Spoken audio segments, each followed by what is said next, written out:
So we just got these Emu eggs this morning and my water's heating up, and we're going to put it in this nice gently pot of water. We rinse them off real quick just to get the dirt off of them from the field. And so we're going to give these a try. Now we're going to put these on a fairly high boil, and we're going to try to get them to a hard boil and make some deviled eggs this afternoon. I do expect this to take a while, so stand by and we'll see how this goes.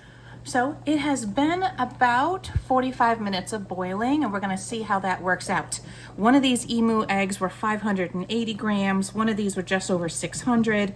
So I'm hoping that'll be enough to get a fairly firm white on the Emu eggs. And so we're going to work on taking one of these out and do a test peel and see, hopefully it comes out pretty good. Ooh, a little warm. A little heavy for the spoon. There we go. Now we'll move it on. We're gonna try this way of peeling the egg. So I took it from the heat. It's been in an ice bath. It's nice and cool to the touch now. Under cold water here, we're going to try to break the shell up a little bit. Get it going here in a second. What I'm trying to do is get little cracks all over the shell. I'm trying to loosen it up from the egg white. And I'm gonna be good with however this turns out, because goodness gracious, the Emu eggs are hard enough to come by, and we're just gonna give it a try. It's so much more delicate than the chicken eggs, even though it's a monster egg. And so I'm going to use my counter space over here, and I'm just going to kind of roll it to get those micro cracks going a little bit more. Being as gentle as I possibly can. And now that I feel like I've got a decent cracking going on, I'm going to get some cold water going. Even colder is better. And I'm going to start by where I can feel the air sac. Usually it's on the wider end, which is these with the least amount of cracks, apparently. Let's see where I can grab some eggshell here. A little opening here, maybe. So nerve-wracking. There we go. Got one piece. I don't want these eggshells to all go down my drain, so I'm gonna try to put them over here and see where I can peel up. So I'm going to keep this going for a few moments. This might take a minute.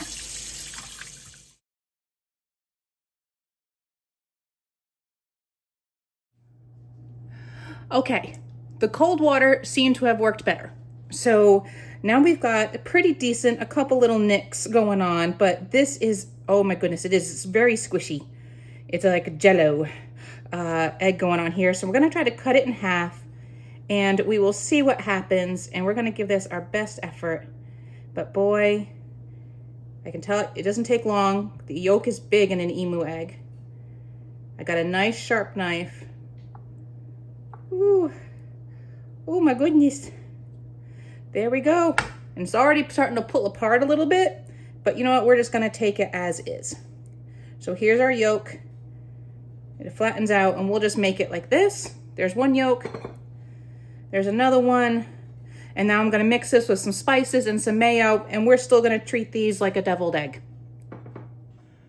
Okay, to make the inside of my Emu deviled eggs, I have my 2 Emu yolks, and I'm just going to break them up, make the job easier here. The 2 halves anyway.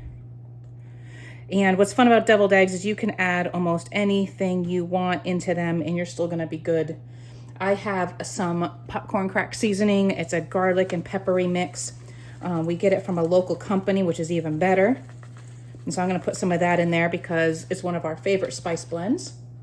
And then you can choose your favorite mayonnaise in there, and you add into a consistency that works for you. I have about maybe half a cup in there, and I'm going to start mixing it up with this blender because I want a nice smooth consistency. All right, so we're pretty well mixed up here to a much smoother consistency. And I gave it a little taste test, and it actually tastes pretty good. So we're just gonna leave it at that. and put this mix into a pastry bag and start piping it into our jumbo emu egg there. That's a little flat, but it's gonna work out either way. It's gonna be cute. All right, so we got our little emu egg here.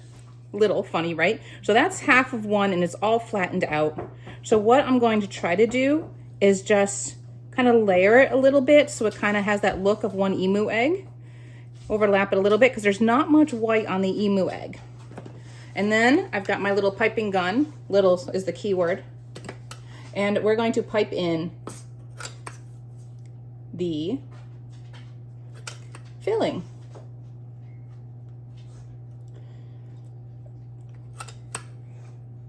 And this should be an interesting extra treat appetizer for dinner for the whole family to enjoy because it is a big egg.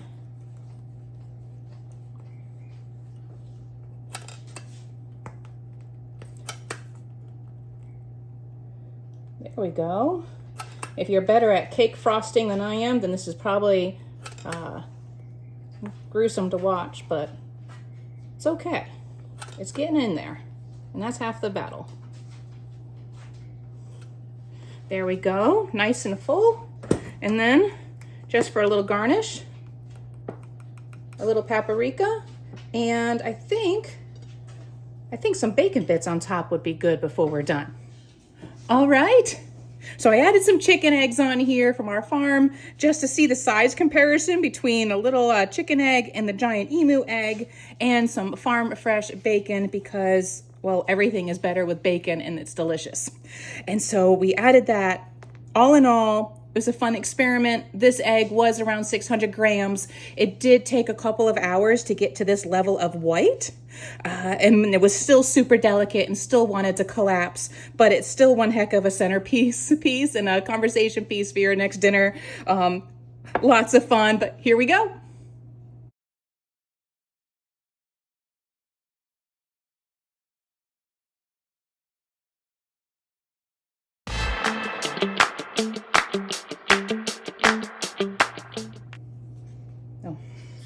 I like it now. You're gonna eat it. Eat the dang thing. Is there any?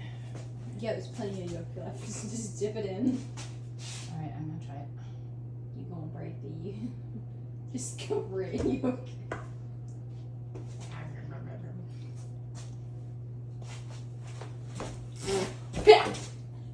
Nope, not for me. Okay.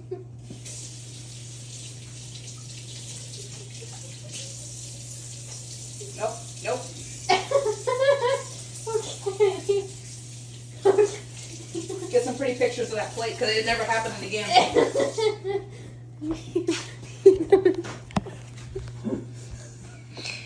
He was recording that.